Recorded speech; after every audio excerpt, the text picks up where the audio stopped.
자, 한인 애국단입니다.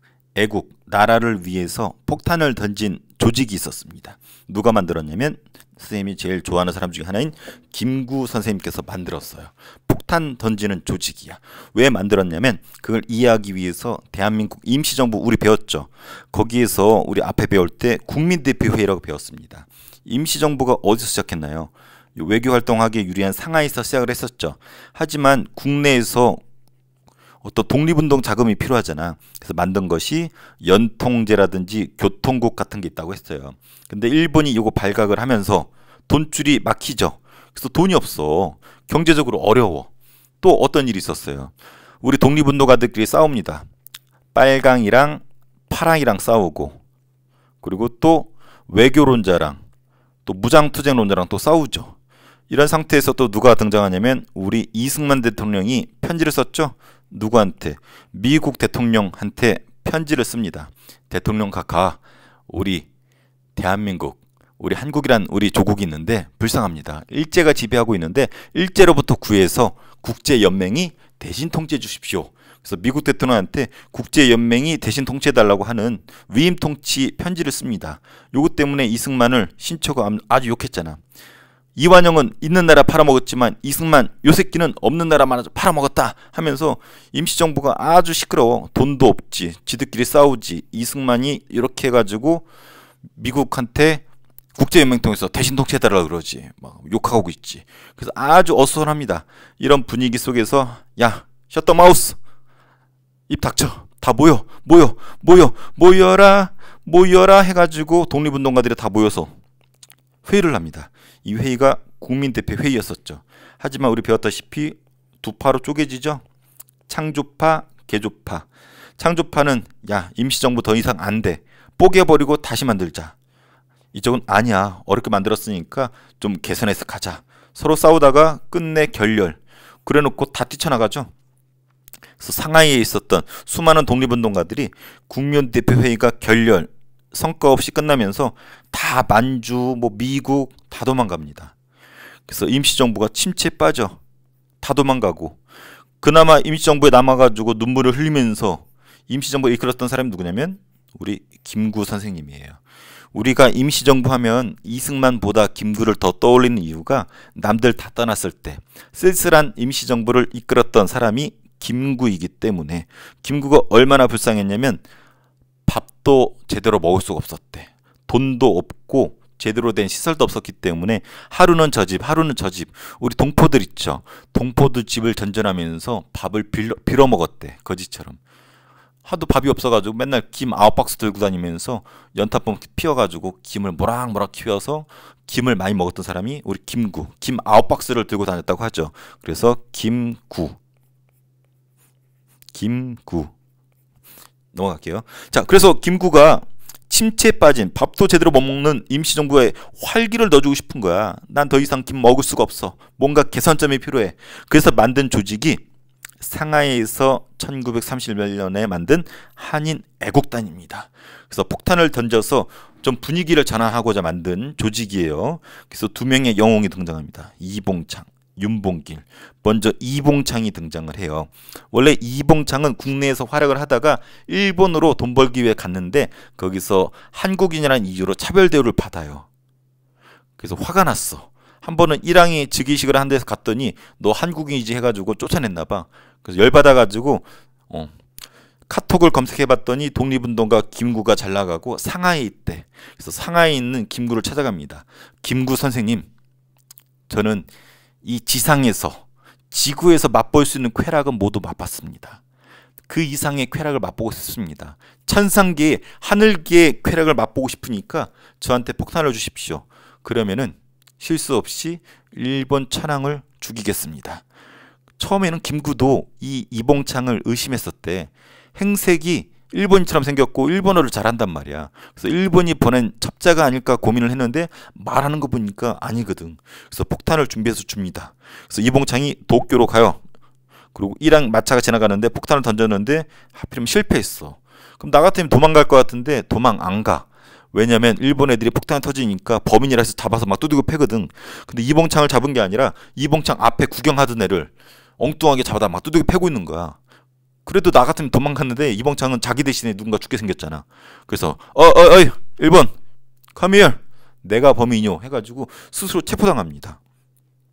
그래서 이게 이봉창이 가기 전에 찍은 사진이에요. 윤봉이도 그렇고 가슴팍에 요거 똑같은 문구예요. 자기는 나라에 헌신하겠다 이런 의미인데 이봉창 이름 딱 쓰고 수류탄 들고 사진을 찍었고 이봉창이 끌려가는 모습입니다. 이봉창이 재판장에 끌려가는 모습이고, 그래서 이봉창이 폭탄을 던졌지만 실패하게 됩니다. 근데 실패했지만 이것이 끼친 영향이 어마무시하네. 중국에서 신문 기사가 나왔는데 뭐라고 기사를 냈냐면 불행하게도 명중시키지 못했다. 이게 무슨 말이야? 일본 차량을 향해서 이봉창이 폭탄을 던졌는데 불행하게도 맞추질 못했다라는 거야. 그래서 일본이 발끈하죠. 뭐 우리 일본 차량한테 폭탄을 던졌는데 그게 못 맞춘 게 불행하다고? 이런 짜장면 새끼들 해가지고 이걸 계기로 일본이 상하이를 쳐들어갑니다. 그래서 이봉창의 이것 때문에 일본이 상하이를 쳐들어가게 되는데 이것을 상하이 사변이라 부릅니다. 상하이 트위스트 추면서 라는 노래가 있죠. 그것이 상하이 사변을 성공한 일본이 불렀던 노래라고 하죠. 근데 그 상하이 사변 성공하고 불렀던 노래 상하이 트위스트 추면서 그 무대가 어디 있었냐면 훈코우 공원이란 곳이에요. 상하이 가면 지금도 있어요. 훈코우 공원에서 축하식을 열었대. 2가지 축하식이래. 하필이면 그날이 일본 왕의 생일, 천황이라고도 하죠. 일본 왕의 생일, 이것을 뭐 천장절이라고도 하는데 우리가 굳이 이것까지 기억할 필요는 없겠지만 알고 싶은 친구는 천장절, 한마디로 일왕의 생일이요. 그리고 상하이 사변 성공했잖아. 이 축하 기념식장을 겸하고 있었는데 여기 수많은 일본의 두목 원숭이들이 이렇게 춤추고 있었거든. 상하이 트위스트. 근데 여기에 유휴이 등장하는 우리의 영웅 윤봉길이 있죠. 그래서 윤봉길이 폭탄이 2가지가 있었대. 첫 번째는 물병 폭탄, 두 번째는 도시락 폭탄. 흔히 도시락 폭탄으로 잘못 알고 있는데 물병 폭탄을 던진 거예요. 도시락 폭탄은 자살용이었는데 끝내지 못하고 자살을 못했죠. 그래서 물병 폭탄을 트위스트 추는 이 일본 애들한테 던져서 아수라장이 되죠. 대박! 성공이 했어요. 그래서 폭탄 투척했고 성공을 합니다. 근데 엄청난 영향을 끼칩니다. 어떤 영향을 끼치냐면 이때 중국 같은 경우는 공산당하고 국민당이 내전을 벌이고 있었거든. 근데 거의 국민당 세상이었어. 국민당을 이끌던 사람이 누구냐면 장제스야. 실질적으로 중국이 짱이 장제스였는데 장제스가 이런 말을 합니다. 중국 100만 대군이 하지 못한 일을 한국 용사가 해냈다. 상하이 홍코공원에서 폭탄 던져서 일본 애들이 아작이 났잖아. 이게 카톡 실시간 검색어로 막 올라오는 거야. 인스타 실시간 검색어로. 짤로도 올라오고. 이걸 본 장제스가 깜짝 놀라죠. 야, 저거 누가 한 일이래? 막 구글로 챗 GPT한테 물어봤더니 네, 그것은 대한민국 임시정부 소속의 한인 애국단 소속의 윤봉길이라는 사람이 한 겁니다. 그걸 알고서 장제스가 야, 판타스틱한데, 판타스틱해. 중국 100만 대군도 하지 못한 일을 한국 용사가 해냈구나 라는 말을 하면서 중국 국민당이 지원해 줍니다. 누구를? 대한민국 임시정부를 전폭적으로 지원해 주기 시작해요. 그래서 김구가 맨날 김만 구워 먹다가 이제 드디어 짜장면도 먹고 바나나도 먹고 탕수육도 먹고 배가 불러집니다. 왜? 중국 국민당이 장제스가 지원을 해주거든. 그리고 한국과 중국이 일본이라는 공동의 적을 향해서 항일전선을 같이 준비하게 돼요. 근데 문제는 일본이 윤봉길이 한 일을 알았잖아. 그래서 상하이에 있던 우리 임시정부를 탄압을 합니다. 그래서 임시정부가 이렇게 해서 도망가요. 그래서 마지막에 1940년에 어디에 자리 잡냐면 충칭이라는 곳에 자리 잡아요. 그래서 처음 시작은 3.1운동 이후에 아이구의 상하이에서 시작했다라면 제일 마지막 광복을 맞이했을 때는 1940년에 충칭에 있었다라는 거. 그래서 임시정부는 윤봉길 사건을 계기로 이동을 하기 시작했는데 상하이에서 시작을 해서 충칭으로 도망갔다. 그래서 충칭 시기에 임시정부가 또 중요하네. 40년에 도착을 합니다. 그래서 윤봉길 의거 요 3가지 영향은 어마무시하게 중요하고 윤봉길은 우리 독립운동사에서 아주 유명하기 때문에 다시 한번 정리해 줄게요. 일단 윤봉길 덕택에 상하이에서 이렇게 도망가서 어디? 충칭에 1940년에 정착했다라는 거. 요 그림은 뒤에 또 나옵니다. 요 시기는 뭐냐면 김구 선생님하고 윤봉길이 이제 거사 폭탄 던지러 가기 전에 둘이 마지막 인사를 합니다. 그러면서 윤봉길 이런 얘기하죠. 김구 선생님 시계 좀 봅시다. 나도 시계가 있는데 김구 선생님 당신 시계는 졸라 꼬물이네. 꼬물 시계니까요. 전 곧 죽으니까 제 시계는 좀 비싼 거니까 서로 교환합시다. 해서 교환한 요 두 시계가 지금도 남아 있습니다. 이게 윤봉길 거, 김구 거. 그래서 자기는 죽을 목숨이기 때문에 좋은 시계랑 김구 거랑 바꾼 겁니다. 이것도 이제 폭탄 던지러 가기 전에 기념사진 찍은 거예요. 김구 얼굴 보세요. 우리가 온화한 얼굴에 김구만 기억하는데 귀가 헐었죠. 짝짝이지. 고문을 받고 죽을 꿈을 많이 넘긴 사람이 김구고 졸라 무서운 사람이기도 해. 두 얼굴의 사나이 김구랑 윤봉길. 그 윤봉길도 요거 가슴에 팻말 달고 사진 똑같이 찍었죠. 폭탄 들고. 그래서 여기 핵심이 요런 내용이래요. 나는 진짜 정성으로 조국의 독립과 자유를 회복하기 위해서 한인 애국단원의 일원이 되겠다. 적의 장교를 도륙 죽이기를 맹세한다. 윤봉길. 졸라 멋있다. 윤봉길 고향이 충남 예산인데 집을 나서면서 이런 글을 썼다고 하죠. 사내 대장부는 큰 일을 품고 나가면은 살아서 돌아오지 않는다. 그래서 죽어서 돌아오겠다는 거죠. 실제로 죽어서 돌아왔고 김구가 나중에 광복된 이후에 윤봉길 집에 찾아가요. 그리고 감사의 인사를 하죠. 부모님한테. 그리고 이 선언문이 지금도 남아있고, 그래서 이것이 실제로 영상과 사진이 있어요. 이게 상하이 흥커공원의 모습인데 여기다 폭탄을 던져서 수많은 일본 원숭이들을 아작을 내죠. 그리고 끌려갑니다. 얼굴이 윤봉길하고 약간 달리 보이는데 두들겨 맞아서 그런 것 같아요. 그 당시 신문에 실린 윤봉길을 끌고 갔었고, 그리고 일본 애들이 총살시킵니다. 일본에서. 근데 일본 애들이 얼마나 치밀하냐면 일본 여기 단상에서 수많은 일본 애들이 죽었는데 장군이 죽었어. 그 장군이 있는 부대 있죠. 일본의 자기 부대, 그 부대로 끌고 가. 자기 장군을 여기서 죽였기 때문에 그 죽은 장군의 부대로 끌고 가서 그 자리에서 십자가 틀에 묶어서 총살시킵니다. 이마에 총알 자국 보이죠. 그래서 고개를 푹 숙이고 피가 흥건히 묻으면서 윤봉길이 총살당합니다.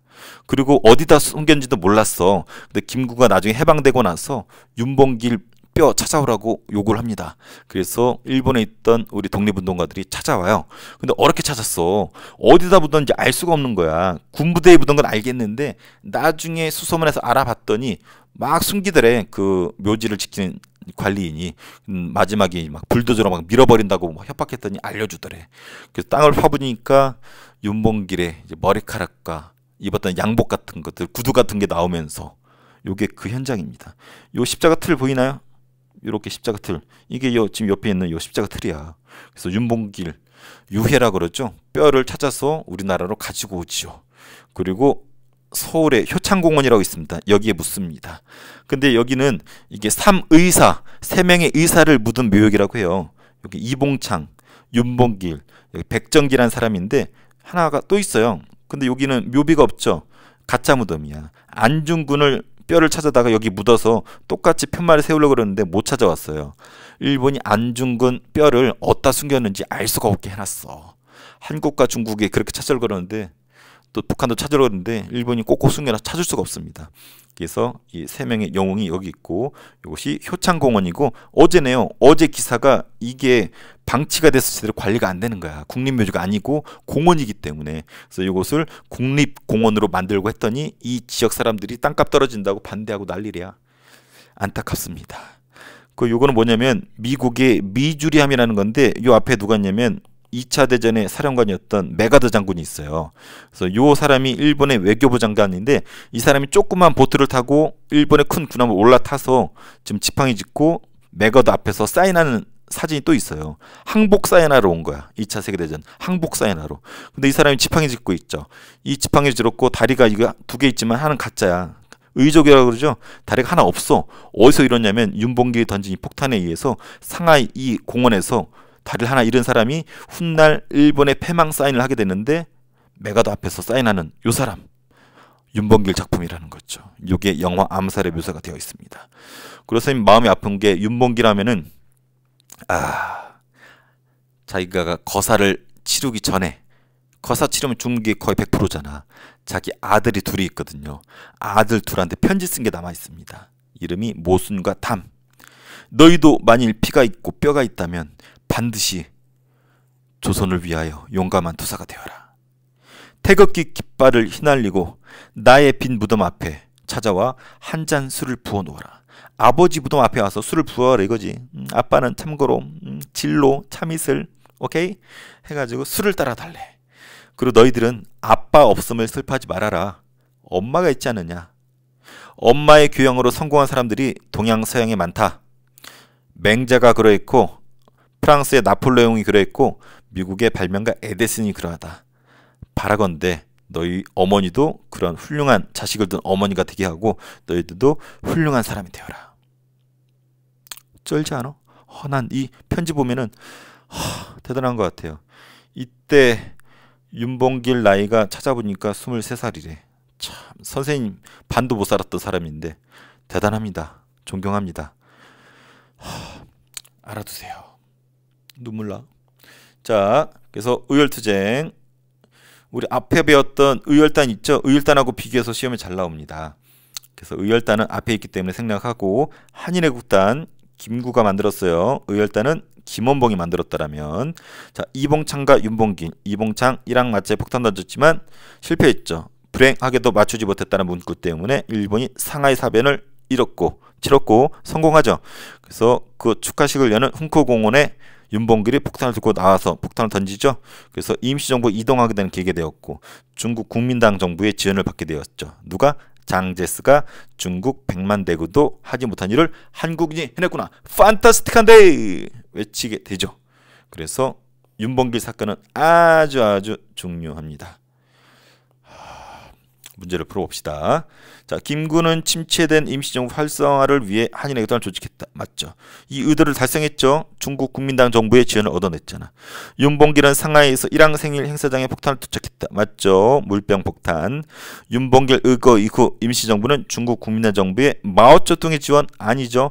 국민당 정부를 이끌던 사람은 장제스였습니다. 마오쩌둥이 이끌던 것은 중국 공산당이죠. 빨강이들이죠. 장제스는 파랑이고 이봉창 의거 이후에 일본의 상하이 사변을 일으켜 성공했다. 맞죠? 윤봉길 의거로 임시정부가 활기를 얻었다. 맞죠? 이봉창은 어디에서? 도쿄에서 일왕한테 폭탄 던졌죠. 윤봉길 의거는 중국 무슨 정부? 국민당 정부. 인물로는 장제스. 자, 윤봉길 의거 이후 중국 국민당 정부의 누구? 장제스. 한자로는 장개석이라고도 합니다. 윤봉길 의거 이후 임시정부는 이동하기 시작해서 1940년 자, 상하이 시작해서 어디로 정착했나요? 네, 충칭.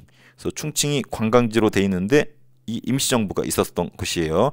서울 효창공원 3의사묘역 아까 3명의 의사 있었죠? 안중근, 윤봉길, 이봉창, 백정기. 그래서 윤봉길과 이봉창, 백정기 3명의 3의사묘역이고 안중근의 무덤은 찾아오지 못했죠. 찾아오려고 기다렸는데 그 와중에 김구마저도 암살당하면서 요 옆에 김구가 동포들을 보는 사이에 이 의사들, 영웅들을 옆에 바라보면서 묻혀있죠. 김구 선생님. 참고로 김구는 윤봉길하고 인사하면서 뭐라 그랬냐면 창문이 이렇게 쭉 내려요. 그래서 차를 탄 윤봉길을 향해서 김구가 인사를 하죠. 우리 훗날 지하에서 봅시다. 죽어서 보자는 거죠. 실제로 윤봉길은 죽어서 돌아왔죠. 그래서 우리가 이런 사람들을 기억해줘야 될 것 같아요.